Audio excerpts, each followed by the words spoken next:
Hello and welcome to another very strange episode from Force 13 in which we've got two Force 13 members with us, and it's quite a very interesting day, I suppose, because it's very rare that we get to meet our members from across the globe, and I think you've all met Hudson before, so we'll come to him later, but first of all, Craig's with us. Hello. Hello everyone.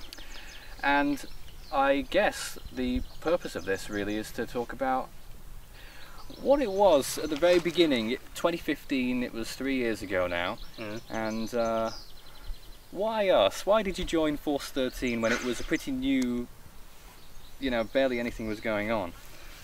Well, I mean, I've sparked my interest in severe weather back in 2015, as you said, when I tracked Cyclone Banks and I encountered one of your updates. So I thought, well, this is pretty decent. So this is a very good, a pretty good source of information of where I could say go to for advisories, because I had not a clue what I was doing at this point for advisories. But afterwards, say after Maysack or during the dying stages of Maysack, I decided to take the decision. Say, well, I know how to contact them, but do I want to join? So one day I decided to message Nathan, and well, here I am. I'm in Force 13. And you're on most of our live events. Yes. What keeps you... is it more about the public and getting the news out that you enjoy, or is it more of the camaraderie of the team? Well, it's a bit of both, really, but if it's say another Hurricane Irma or Matthew or something, regardless of that, but mainly on that basis, it's mainly getting the information out as best as possible, keep making sure people are safe.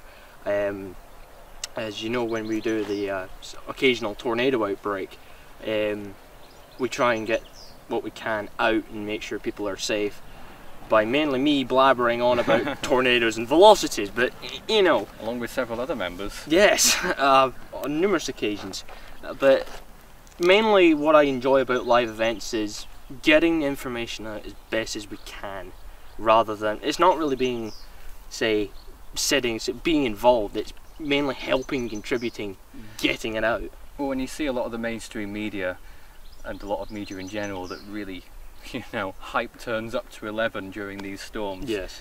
Do you follow our pride in getting the real information out there at all times? Well, I'm actually glad that we don't do these sort of hyping things like normal media to say the Weather Channel is extremely guilty of this. Craig's naming names. Yes, the Weather Channel is guilty of this. A lot of media is guilty of this. No media sources are perfect in all this.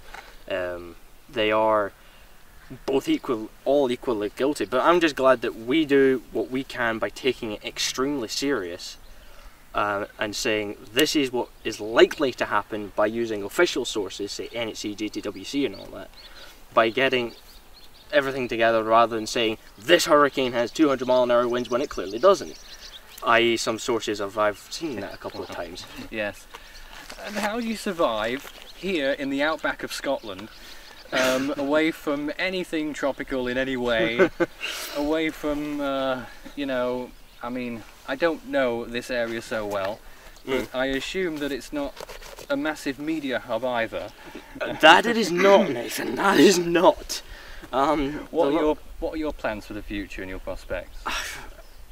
Well, as I said, I'm going back to college earlier this year, but, later I should say, not earlier. But I'm hoping to say hopefully have a career in meteorology, maybe get over to these states and hopefully do some storm chasing of tornadoes. Hopefully. Maybe we'll go too one day, Force 13 on location. Maybe.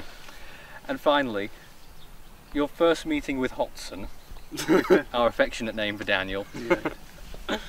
What was that like? Do you remember it? Yeah, I was just sat you remember it? Yeah, I spent lots of it sat in the car until you finally managed to coax me out. What are we talking about now? I don't know. I'm talking about the first... you mean on the actual project? How do you mean? On the project, yeah. You mean in person? No, the project. Oh, I can't really 3 years ago. I can't really remember it, to be honest. No. I just remember joining Skype, and that was about it really, just seeing the new face in the chat room, and yeah. And how do you both feel about how the project's come along over this 3-year period, because you've both been here, one of our very early members. Yeah. I think it's made a lot of progress over the years. The project itself has made a lot of progress. The membership, it's, you know, who'd have thought that we'd be meeting people from all around the world, and that they'd be interacting with us as well. Yeah, it's become a lot more professional, I think. Yeah. Any honorary mentions that you'd like to come up with? Sapien Island, for instance, or the Tango incident, or I think that one or two of Daniel's gaffes, maybe. Oh yeah. I believe I already covered the Tango incident in another interview I did. Oh yes, you did, Daniel. I remember watching. I think everybody does. Yeah, I think I don't really know if I don't know if anyone really wants to hear it, but No, let's not then. no. I'm dreading to hear what it was, but hey. Well, I think after this we fancy a swim. Finally, weather-wise this year in the UK this summer, it's been completely blown away in heat recently. Yes, it has. Since about April. What do you think about the coming summer months? Because we've only just technically entered summer now. Well, it's a good start to summer, as long as it stays this way. But you know, normal, typical British summer, it'll flip a switch and then go south. It's about as fast as you can say Brexit. Here's hoping. That's all from us today, and it's been a pleasure to meet you, Craig. Yeah. And we hope that we'll meet some more people in future, I guess. If you'd like to join the project, by the way, you can always send us a message through any of our usual outlets. Goodbye.